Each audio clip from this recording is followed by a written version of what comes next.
Open the podcast bay door as hell.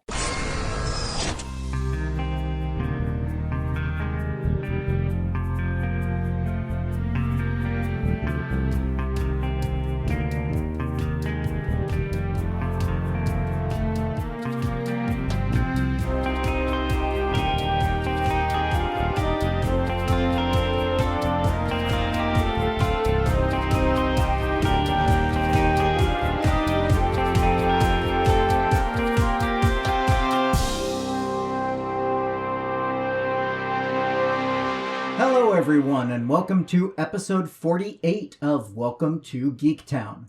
I'm your host, Kurt Onstead. I've been a proud geek all my life, being into role-playing games, board games, sci-fi, fantasy, and especially superheroes and comics. And I want to help others join me in those pursuits. But I've found that sometimes people can get overwhelmed or feel left out because they don't already have what some consider the requisite knowledge to be considered a fan. And that's where Welcome to Geektown comes in. Here, you can ask your questions without feeling like a gatekeeper is calling you out for not yet being fully versed in every aspect of your new interest. It's patron shoutout time again. This month, special thanks go out to Utuk Zul, Julio Herrera, and Lyndon Onstead. Thank you to everyone who supports the show on Patreon. Remember, it's just $1 per month to join in and help out. Just visit patreon.com/welcome to Geektown to sign up. Speaking of our patrons, Julio Herrera asked me a question a few months ago now that I still haven't gotten around to answering. He wants to know more about a specific hero that was published and appeared in radio dramas in Mexico and Colombia named Kaliman. Unfortunately, I don't have any first-hand knowledge of this character, and my research attempts have not gotten me much more than a Wikipedia page. Since I really don't want to be the white guy explaining a foreign culture to people, I'm on the lookout for someone who has read/listened to Kaliman's adventures that would be willing to be interviewed for the show. If that's you, or you know someone who would be able to help, please email me. In the meantime, however, this, along with the trailer for the upcoming Black Widow movie, did get me thinking about heroes in the Marvel and DC universes that originate from other countries. With so much of the action taking place in the US, those characters are much more rare than American heroes. In fact, the recent Doomsday Clock story from DC used that disparity as a story point. Let's look at a few examples of non-US heroes from the big two. This week we'll focus on Marvel's attempt at populating the rest of the world, and we'll look at DC's efforts in a later episode. These days, the best-known character Marvel owns who is homed outside the US is Black Panther. I talked with economist Matt Dobra way back in episode 12 about the country of Wakanda. Since that African nation is fictional, though, I'm not going to go into too much detail on T'Challa or other characters from countries that only exist in the Marvel Universe, like Silver Sable of Symkaria, Horus from Madripoor, or Doctor Doom of Latveria. When the X-Men was revamped with Giant-Sized X-Men #1 in 1975, writer Len Wein specifically picked or created characters from around the globe. The German Nightcrawler, Colossus from the Soviet Union, Ireland's Banshee, Storm from Kenya, the Canadian Wolverine, and Thunderbird representing the Native American tribes, in addition to American holdover Cyclops. However, once they joined the X-Men, these characters have been mostly centered in America. We want to focus on characters that actually live in the countries they represent, so we'll move on from there. Marvel's second attempt at popularizing a batch of international characters all at once was not nearly as successful. The 1982 miniseries titled Contest of Champions, Marvel's first published miniseries, brought together characters from all over the world to fight one another as pawns of the Grand Master and the personification of death, called the Unknown in the series, but later retconned to have been Death herself. In addition to some of the more well-known American Marvel heroes, a number of characters from different ports of call were created by writer Mark Gruenwald and artist John Romita Jr., or brought out of comic book limbo.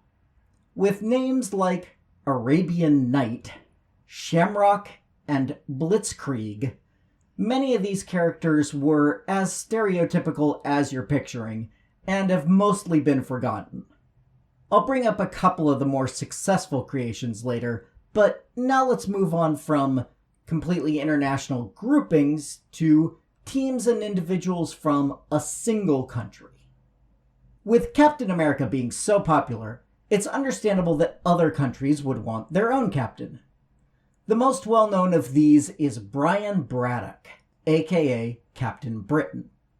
Brian's adventures were the first original stories printed by Marvel UK, an imprint published exclusively in the United Kingdom, despite the stories being written and drawn by American creators.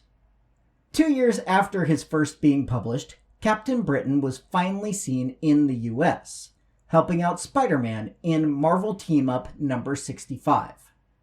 His original costume was mostly red with a yellow heraldic lion on the chest, but was redesigned by Alan Davis in 1981.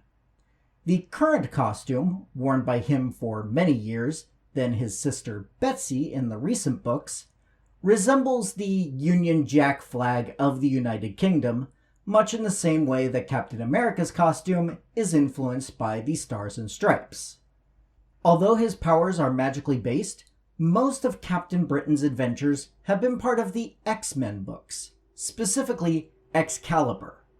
In addition to Kitty Pryde and Nightcrawler, Brian teamed up with other British heroes in the book, including his eventual wife Megan, a shape-shifting fae, and MI-13 agent Pete Wisdom. That's over twice as important as MI-6. Pete is a snarky spy with the mutant power to create and throw hot knives from his fingers. Coming back across the pond, Wolverine, who was mentioned earlier, was revealed to have worked with other Canadian superheroes as part of a team called Alpha Flight. Our neighbors to the north are protected by this government-run team, a common theme for non-American superhero groups. Team leader Guardian, whose armor allows him to fly and manipulate magnetism, is usually seen in a uniform that includes a stylized maple leaf, similar to the Canadian flag. Other notable team members include Guardian's wife Vindicator, who later takes on the Guardian name, Sasquatch, Shaman, Snowbird, Puck, and mutant twins North Star and Aurora. North Star is probably best known to the general public as the first Marvel hero to come out of the closet in Alpha Flight number 106. Alpha Flight was created by writer-artist John Byrne, whose family moved to Canada when he was 8, and is one of the few non-American teams to get an ongoing title published by Marvel.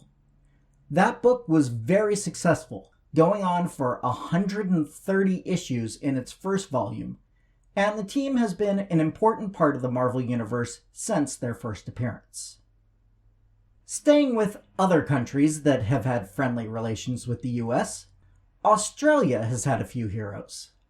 Strangely, two that have seen the most use are Manifold and Gateway, both of whom are Aboriginal characters that have teleportation powers.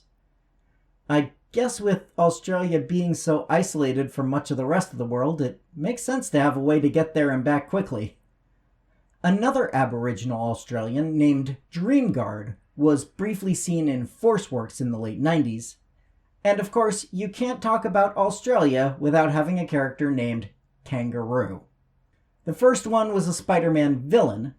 The second one also started out as a criminal, but has been seen on the side of the Angels in its 2012 appearance in Spider-Man Ends of the Earth. Kangaroo has a supersuit that, naturally, gives him a kangaroo-like appearance, allowing him to jump high and fast, attack with his tail, and it has a hidden cannon in the pouch. Moving north from there, Japan has had a few heroes and anti-heroes break through and become more well-known, including one team that got its own movie.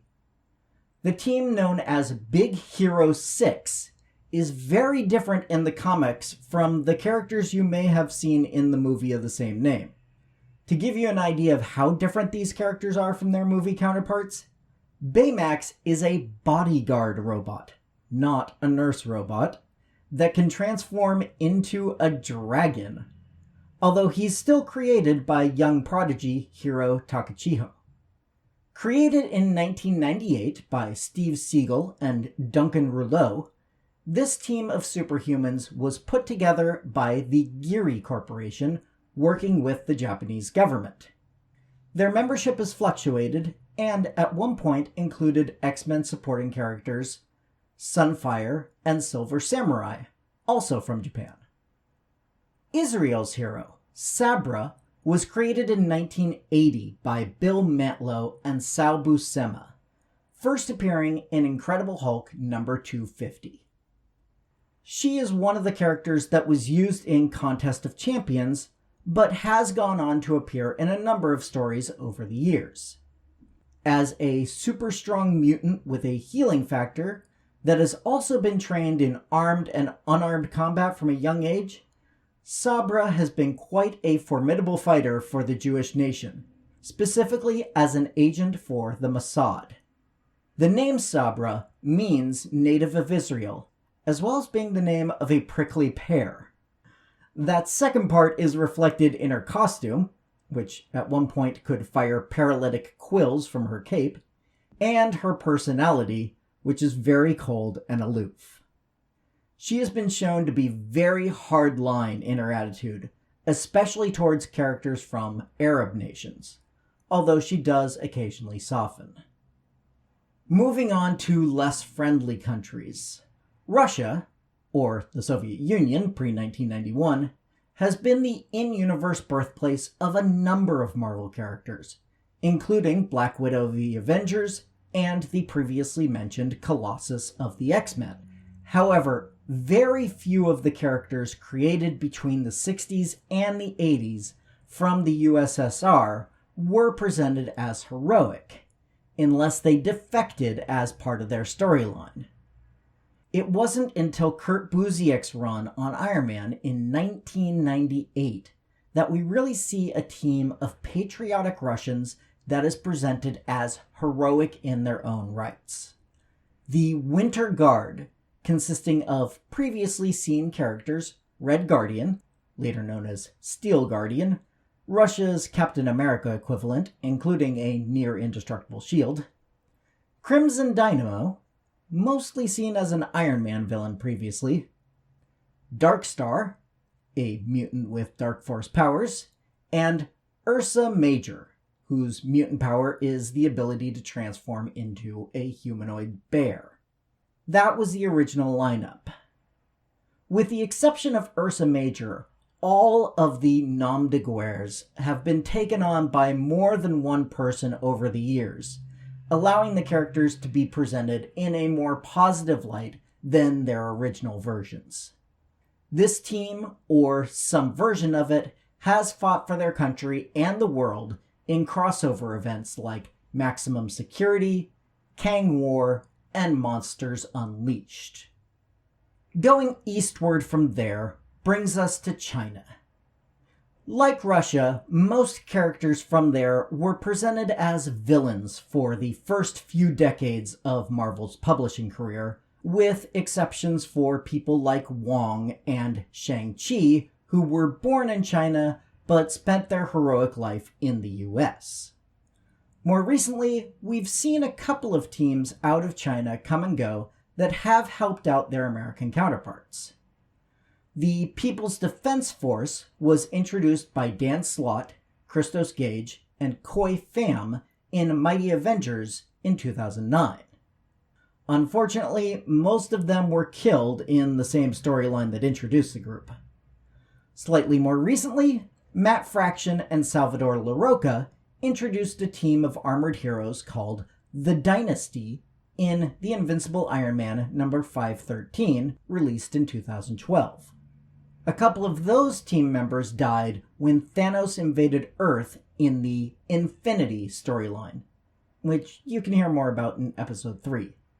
But the Chinese government agency known as Spear added new members, and they are now known as the Ascendants, and have been seen as recently as 2017. A few solo characters have also come out of China and Tibet, including Fat Cobra, one of the immortal weapons, along the same lines as Iron Fist, and Zorn, the real one, not the one that was Magneto in disguise. That's a long story. Staying in Eastern Asia, the team known as the Agents of Atlas includes a few characters from this region, in addition to Asian American characters like Amadeus Cho, discussed in episode 44, and Silk. South Korea is represented by White Fox, Crescent, Io, and Luna Snow. These characters were created in conjunction with Korean game studio Netmarble for the Marvel Future Fight mobile game, then later introduced into the comics. Wave, a character from the Philippines, is also a regular part of the team, and was created by Asian American Greg Pak and Filipino artist Lionel Francis Yu. In the past couple of years, Marvel has been creating characters specifically for the Chinese market, and we have seen new characters like Arrow and Swordmaster each get their own ongoing series, in addition to showing up in the Agents of Atlas book just mentioned. One thing that sets these books apart from previous attempts is that the creative teams include Chinese writers and artists. Both of these books are split in two, with the lead story written and drawn by creative teams matching the character's home country, and with the backup story done in a more traditional American style. It's definitely an interesting experiment, and a nice way to get a new perspective on comics and superheroes. As I mentioned near the beginning, many of the characters that have been created over the years have relied on stereotypes, good and bad, to flesh out their personality. By actually getting writers and artists that live in the country being portrayed, we get to see a more complete picture of these cultures, which helps us to better understand their point of view. Now, obviously, I can't cover every single Marvel hero from outside the US, but I hope I've introduced you to at least a few new ones, and maybe given you some information you didn't know about some you may have already heard of. Are there any important ones you feel I missed? Or did this topic bring up a question you want answered? Either way, I'd love to hear from you. Please send me an email at welcometogeektown, all spelled out, @gmail.com. Or you can ask your question or leave a comment anonymously if you prefer by clicking Submit a Question at www.welcome2, the number 2 in this case, geektown.com. Other contact options include facebook.com/welcometogeektown or Twitter @geektownpodcast. Also, if you'd like to support the show directly, come join the Patreon at patreon.com/welcometogeektown for just $1 per month to get access to full scripts of the shows, outtakes, and a monthly shoutout. You can also help the show grow by subscribing and giving a 5-star review over on Apple Podcasts to join the Geektown City Council, which helps other people find the show, so we can all tell them, welcome to Geektown, population, us. Welcome to Geektown is written, narrated, edited, and produced by me, Kurt Onstead. Theme music is by Aaron Lovitz, logo art by Archie Santana. All other sound clips are the copyrighted material of their respective owners, and no infringement is intended, falling under fair use.